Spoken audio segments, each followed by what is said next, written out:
Shalom everyone, ate once again. For today's vlog, I will share you the conjugation of infinitive to sip. In Hebrew, Lilgom. Guys, the Israelis have a slang word for sip. The slang word is sluk.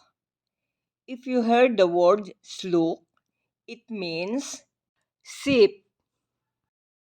Okay guys, we will conjugate the infinitive to sip according to the gender.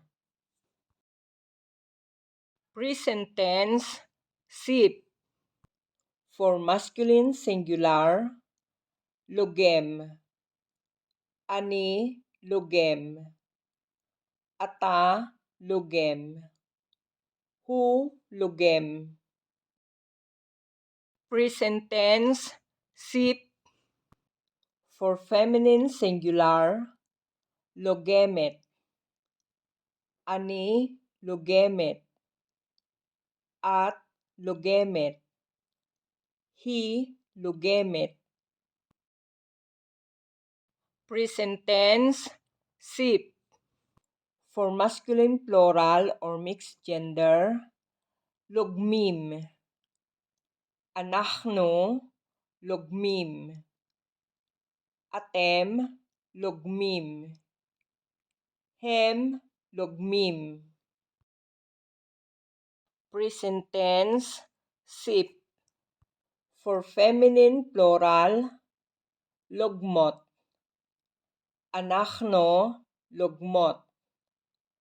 Aten, logmot. Hen, logmot. Okay guys, now we will learn how to say to past tense. Lagamti. Lagamta. Lagamt. Lagam. Lagma. Lagamnu. Ligamtem. Ligamten. Lagmu. Lagmu. Okay, now we will learn how to say to future tense according to the gender. Ani, elgom. Ata, tilgom. At, tilgemi. Hu, yilgom. He, tilgom.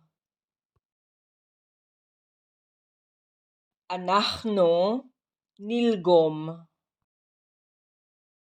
Atem, tilgemo. Aten, tilgomna. Hem, yilgimo.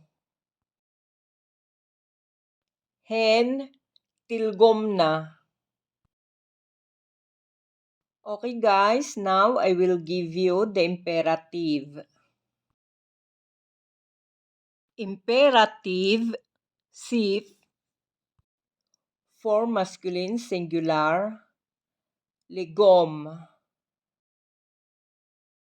Imperative, sip. For feminine singular, ligmi. Imperative, sip. For masculine plural, ligmo.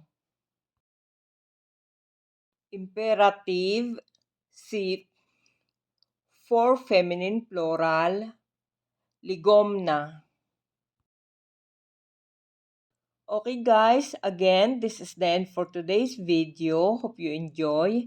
And please don't forget to like, share, comment, and subscribe. And don't forget to click the icon bell to be updated for upcoming videos. Guys, thank you very much for watching. See you on my next vlog. God bless you all. Lihitraot!